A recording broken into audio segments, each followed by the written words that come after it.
नमस्कार दोस्तों, आज बात करेंगे जो माननीय उच्च न्यायालय ने एक फैसला दिया है कि जो एससी, एसटी और बीसी की जो एक आरक्षण का प्रावधान है, जो आरक्षण जिस तरह से दिया गया है उसके अंदर भी जातियों को अलग से पहचान की जाए कि कौन सी जाति जो एससी में तो है, एससी में कई जातियां हैं, एसटी है उसमें भी कई जातियां हैं, उसका वर्गीकरण करा जाए और जो जातियां इनके अंदर पिछड़ गई हैं उनको आरक्षण दिया जाए।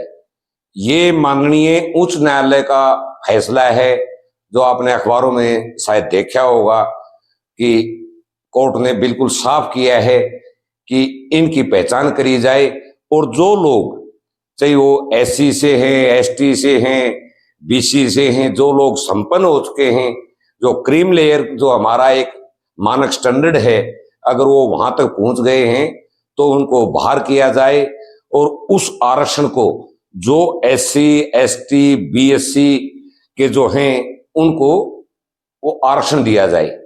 लेकिन आपने देखा होगा पिछले 24 घंटे से किसी भी राजनेता जो कोई संसद का सत्र भी चल रहा है, पक्ष हो विपक्ष हो चाहे कोई भी है, किसी ने उसके ऊपर बात करने की जरूरत नहीं समझी। उसका कारण ये है कि कहीं न कहीं ये वोट बैंक की राजनीति है। एक तरफ विपक्ष कह रहा है कि हम जाति गणना करवाएंगे, जो बराबर हक दिया जाए, बिल्कुल सही है।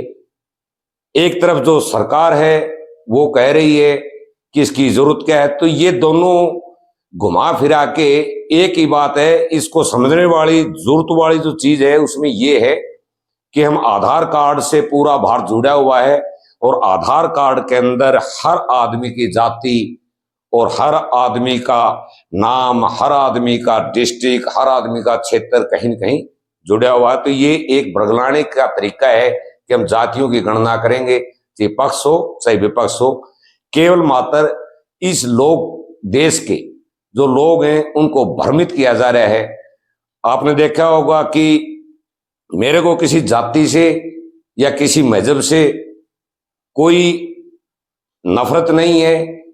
मैं केवल मात्र ये कहना चाहता हूं कि आप लोग जातियों पर देश के अंदर वोट बैंक से जो राजनीति कर रहे हो और फिर उन्हीं जातियों के जो आप मसीहा बन के लोगों के अंदर जा रहे हो, ये बहुत गलत है। क्योंकि इससे आने वाले समय में इसके दुर्गामी परिणाम बड़े भयंकर होंगे। क्योंकि जो फैक्ट्री मालिक है, जो आईएएस है, आईपीएस है, जो एमएलए है, एमपी है, वो इन वर्गों से भी आते, फिर उनके बच्चे आज तक उसका फायदा क्यों उठा रहे?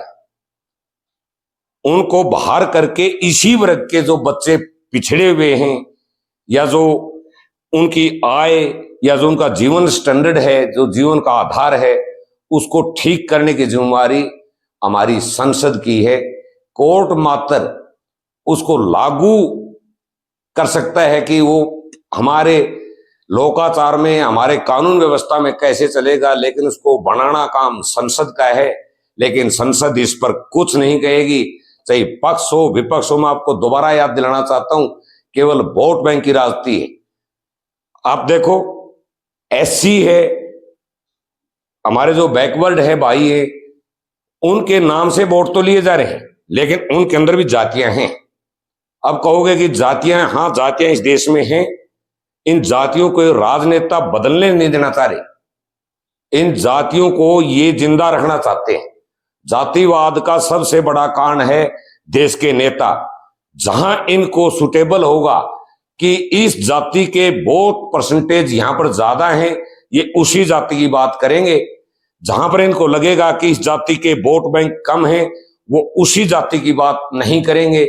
आप देखोगे धर्म के नाम पर भी देश को, जहां एक धर्म, एक समुदाय के अगर वोट ज्यादा हैं तो उसी के कैंडिडेट को सपोर्ट कर रहे हैं। लोकतंत्र से नहीं कहते। बाबा साहब ने कहा था कि देश को अगर ऊंचाइयों पर ले जाना है तो हमारी नैतिक जिम्मेवारी बनती है कि उसके ऊपर हम आगे बढ़ें और विचार करें। माननीय सुप्रीम कोर्ट ने तो अपना फैसला सुना दिया है, लेकिन अब जिम्मेवारी है इस देश के राजनेताओं की, जो कहते हैं कि हम जातिवादी चाहते नहीं, जातिवाद होना नहीं चाहिए, लेकिन कहीं न कहीं ये जातियों को खत्म करना ही नहीं चाहते, क्योंकि इनका एक रोजगार है। अगर जिस दिन देश के अंदर सब लोग एक बराबर हो गए, सब संपन्न हो गए या सभी गरीब ही हो गए, इनको पूछेगा कौन? इनका तो तरीका बना हुआ है। माननीय कोर्ट ने अपना फैसला दे दिया है कि जो एक मानक स्टैंडर्ड है, जो संपन्न हो चुके, वो उनको, उन जातियों को नहीं, उन जाति के अंदर जो आदमी संपन्न है उसको उससे बाहर कराया जाए और उस जाति में जो लोग बचे हुए हैं उसका बेनिफिट दिया जाए।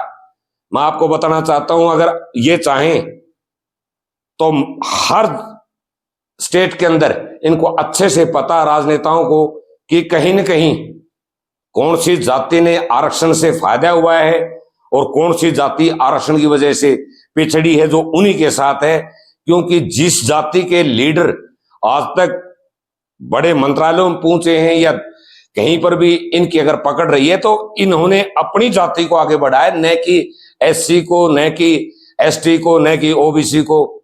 जय हिंद दोस्तों।